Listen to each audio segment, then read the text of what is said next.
Welcome back. This is your Ohio Plowboy coming to you. In this episode, we're going to do some maintenance, spring maintenance on my John Deere 455. For those of you that don't know, this is the diesel version. This took the place of the 430.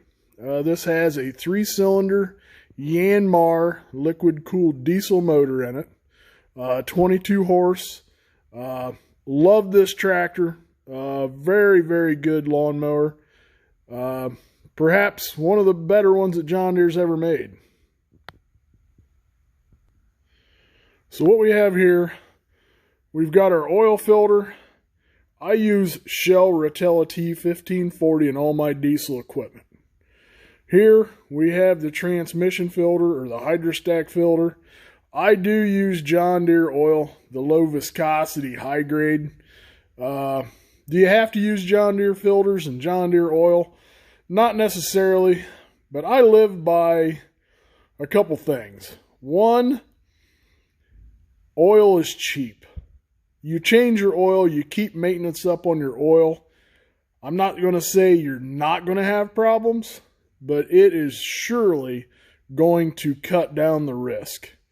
Especially on hydrostats, you get a lot of forward and back motion, and that heats the oil up quick, and it will burn the oil, and it loses a lot of its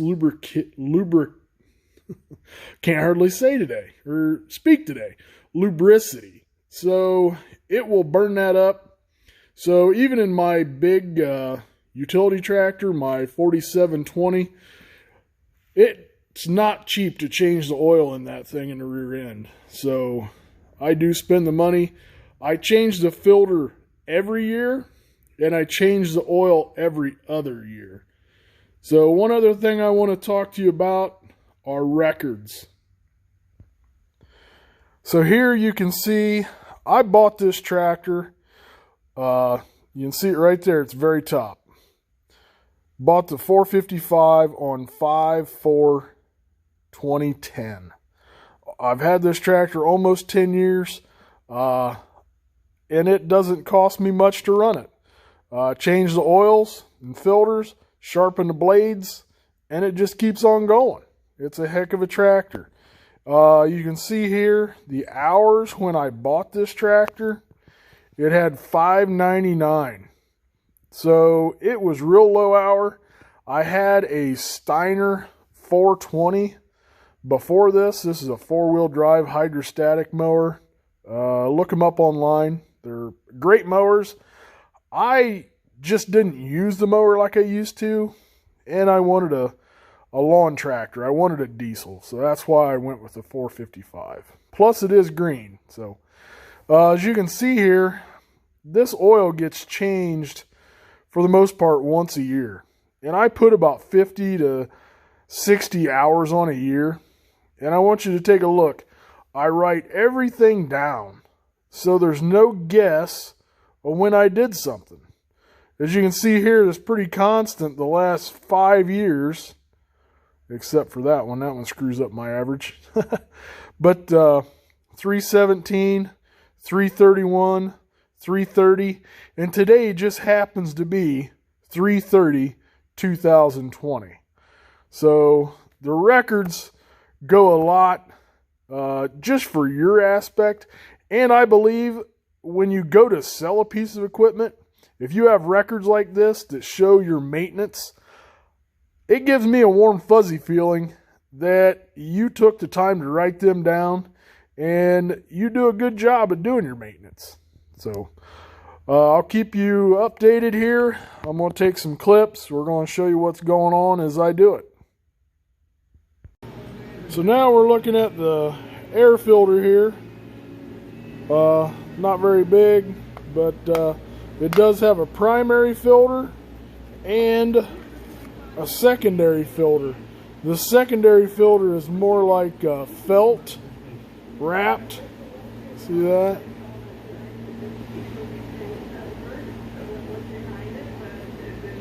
And it slides inside. like so. So it's just an extra protection for your engine. Make sure it's getting clean air. Then on the 455, the air filter goes on the front of the engine, up here in the front where the battery's at. That front cover comes off, makes it real nice. And on the left side of the tractor, you can see here we got our fuel solenoid, fuel filter. I have replaced this fuel filter housing. This little shutoff broke and that come out, and it was letting fuel drain out pretty fast. I noticed it while I was mowing puddle on my mower deck, so I stopped and had to shut her down for the day and went to John Deere and got a new fuel filter housing and put that on. Oil filter, it's not the greatest location, but they do have this little funnel where it runs off.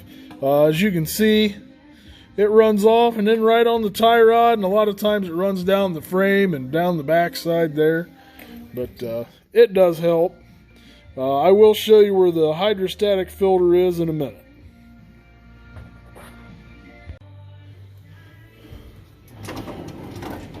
Ooh, shiny wrenches. So this motor, as you know, is a Yanmar. So we need a 10 millimeter. It's got like a quick valve on it. So on the end of that is a 10 millimeter. You can see I got a backup wrench on there already, right down there. It's kind of hard to see. We'll take a look at it. Right there. There it is. That's the hose where the oil's going to drain out.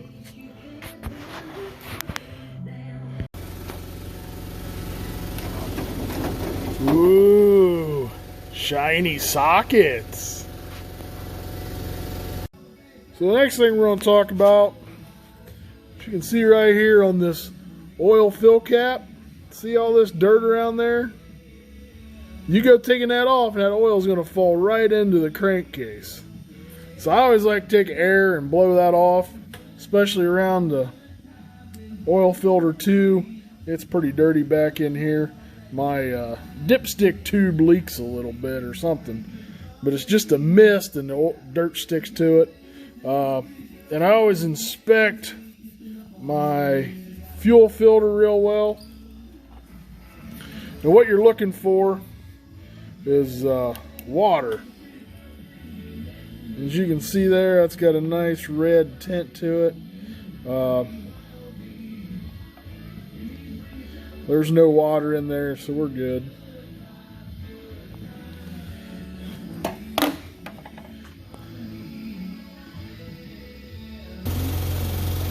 So we got her all cleaned off.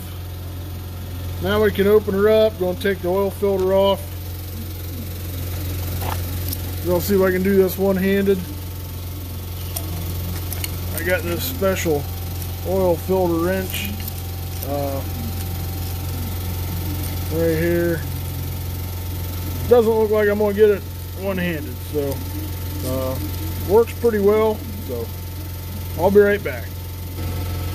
So I got her loosened up. We're going to spin that oil filter off. I do have one bad habit. I generally tighten oil filters way too tight. So, but yeah, as you can see there, it drains out, kind of down the frame. Hits the tie rod, but it does make it into the bucket, so can't complain too much. But yeah, here's that wrench, so it will adjust for a lot of different sizes. Squeeze all the way down. Little baby filters like that. So we got the oil draining out of the crankcase. Next thing we're going to do is drain the oil out of the transaxle. So the next thing we're going to talk about is grease. First thing you want to do before you grease, wipe off your grease zerks. So you get clean grease in. You don't want to push that black, nasty grime that's on the grease zerk down in, because that little ball right there, that's where the grease goes in, down into the tie rod in there. Looks like I could use a new boot on there, doesn't it?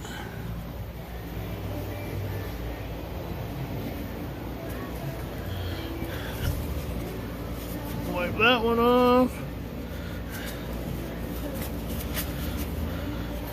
Got one more down here.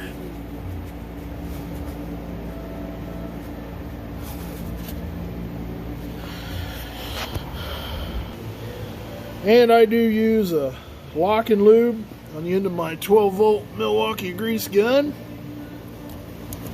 Works real nice.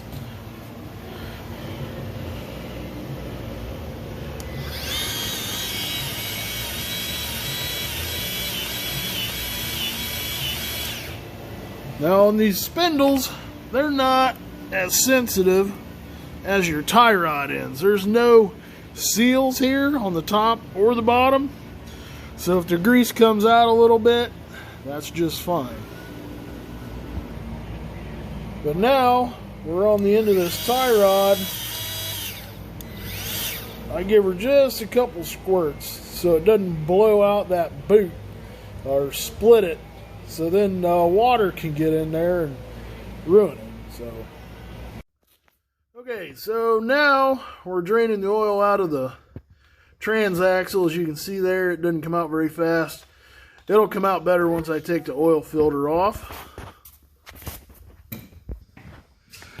So underneath here is the transmission. We'll take that off and I'll come back. So now we're going to spin this filter off.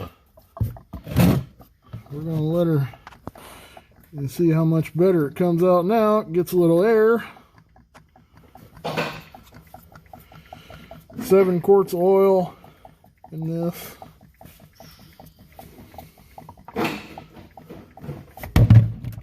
There we go. She'll drain out. So I got Jacob over here. He's got the covers off the mower deck. We're going to clean it up. We're going to pick it up with the crane here off the welding table and hang it up so we can clean out the underside, and we'll go from there. Today we're going to work on the mower deck. We got the bottom of it all cleaned out already. Got the blades off. We're going to talk a little bit about the blades. I should probably clean this out more than I do, but it is a John Deere deck. It's pretty heavy. It's stamped, pretty rigid. I've never had any problems with this guy, and this tractor, I believe, is a 1995. So, and this is the original mower deck to it, so it's been over some acres. And again, when you grease your spindles here, make sure you wipe them off, get them clean. Don't pump a bunch of grease into them. You'll blow the seals out. You'll get grease coming out from the back, and then you can get contaminants inside. One thing on these mower decks you got to check is this bushing. That gets wore out, and then it's going to let this idler move up and down, and it's going to wear your belt out. So yeah, you got to watch that. I checked the oil in the gearbox here. It's good. I still got to grease the drive shaft, but we'll grease that before we put it underneath the tractor. So yeah, she's all cleaned up. We get the blade sharpened, get this put underneath the tractor. We're going to pull it out and give it a wash. And you want to make sure you clean your blades all off before you put them back on. We're going to sharpen these up. Get all this old nasty wet grass off of there. Big old chunks down here. Okay. And when you sharpen your mower blades, you want to keep this edge as straight as you can. Don't let this edge get rounded off, okay? It cuts better when it's nice and square. It doesn't let the grass go around the corner as easy. So, yep. So we'll come back to you when it's all together. This is the conclusion to my video on the maintenance, spring maintenance on John Deere 455. I hope you liked it. I just got her all pressure washed and cleaned up. We're going to start mowing today, or this evening. And like I said, it's a good mower. I recommend it. If you have any questions, leave me a comment. And please rate and subscribe. Give me a thumbs up if you liked it. Thanks very much. Bye.